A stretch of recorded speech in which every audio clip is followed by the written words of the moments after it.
Welcome back to my channel. என்னோட ஸ்டைலில் சூப்பரான சிக்கன் நூடுல்ஸ் எப்படி செய்கிறதுன்னு பார்க்கலாம் வாங்க. அதுக்கு முன்னாடி நீங்கள் நம்ம சேனலுக்கு புதுசாக இருந்தீங்கன்னா சப்ஸ்கிரைப் பண்ணிவிட்டு பாருங்கள். அப்படியே பெல் நோட்டிஃபிகேஷனை ப்ரெஸ் பண்ணிவிடுங்க. இதில் பார்த்தீங்கன்னா முதல்ல வாங்கிட்டு வந்தோடனே சிக்கனை நல்லா வாஷ் பண்ணிவிட்டு மிளகாத்தூள், மஞ்சள்தூள், தனியா பவுடர், உப்பு ஆட் பண்ணிவிட்டு மேரினேஷனுக்கு வச்சாச்சு. அதுக்கப்புறம் ஒரு பாத்திரத்தில் தேவையான அளவு தண்ணி, உப்பு, அதுக்கப்புறம் 1 ஸ்பூன் ஆயிலுமே ஆட் பண்ணி க்ளோஸ் பண்ணி வச்சாச்சு. நல்லா அது பாயில் வந்ததுக்கப்புறம் நம்ம நூடுல்ஸ் ஆட் பண்ணிக்கலாம்.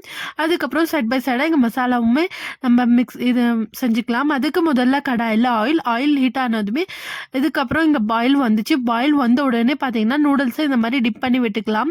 நம்ம நூடுல்ஸ் வந்துச்சுன்னா மசாலா நம்ம செய்கிறது அதில் மிக்ஸ் பண்ணி விட்டுறோம். சூப்பரான சிக்கன் நூடுல்ஸ் என்னோட ஸ்டைலில் ரெடி ஆகிடும். அதுக்கப்புறம் பார்த்தீங்கன்னா ஆயில் ஹீட் ஆனது உடனே நான் இங்கே 4 வெங்காயம் ஆட் பண்ணிக்கிறேன். இந்த மாதிரி சாப் பண்ணி நீங்கள் எத்தனை பேருக்கு செய்கிறீங்களோ அத்தனை மெஷர்மெண்ட்ஸ்க்கு நீங்கள் ஆட் பண்ணிக்கலாம். அதுக்கப்புறம் 2 தக்காளி ஆட் பண்ணியிருக்கேன். நான் இங்கே தக்காளியுமே இந்த மாதிரி நல்லா வதக்கி விட்டுட்டு அதுக்கப்புறம் பார்த்தீங்கன்னா நான் கொஞ்சம் வெஜ்ஜஸுமே ஆட் பண்ணியிருக்கேன். கேரட் இந்த மாதிரி நீட்டமாக நல்லாயிருக்கும் கட் பண்ணி ஆட் பண்ணால். அதுக்கப்புறம் பீன்ஸ் ஆட் பண்ணியிருக்கேன். நீங்கள் கேப்சிகம் கூட ஆட் பண்ணிக்கலாம்.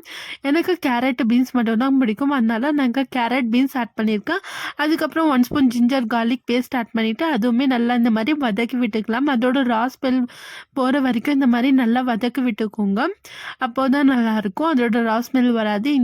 ஜிஞ்சர் கார்லிக் பேஸ்ட்டோட ரொம்பவே நல்லாயிருக்கும். என்னோடய ஸ்டைலில் செஞ்சு பாருங்கள், ரொம்பவே நல்லாயிருக்கும் சிக்கன் நூடுல்ஸ்.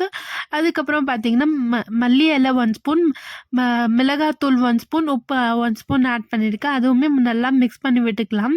இந்த மாதிரி மசாலாஸ் நல்லா இந்த மாதிரி அடி பிடிக்காமல் மிக்ஸ் பண்ணி விட்டுக்கோங்க வெஜ்ஜீஸு. அதுக்கப்புறம் மசாலாவை அதுக்கப்புறம் நம்ம மேரினேஷன் பண்ணி வச்சுருந்த சிக்கனுமே இதில் ஆட் பண்ணிவிடுங்க. ஆட் பண்ணிவிட்டு அதுவுமே நல்லா இந்த மாதிரி கலந்து விட்டுக்கோங்க. நல்லா இந்த மாதிரி மிக்ஸ் பண்ணி விட்டுக்கோங்க வெஜ்ஜீஸு. அதுக்கப்புறம் சிக்கன் ரொம்பவே நல்லாயிருக்கும். நீங்களும் ட்ரை பண்ணிவிட்டு மறக்காமல் எனக்கு கமெண்ட் பண்ணுங்க. ரொம்பவே நல்லாயிருக்கும். அந்த சிக்கன் நூடுல்ஸ் அன்ஹெல்தி தான், ஆனால் எப்பயாச்சும் நம்ம ஹோட்டலில் ஸ்ட்ரீட் ஸ்டைலில் வாங்கி சாப்பிட்றதுக்கு நம்ம வீட்டில் செஞ்சு சாப்பிட்லாம் இந்த மாதிரி ஹெல்த்தியாக.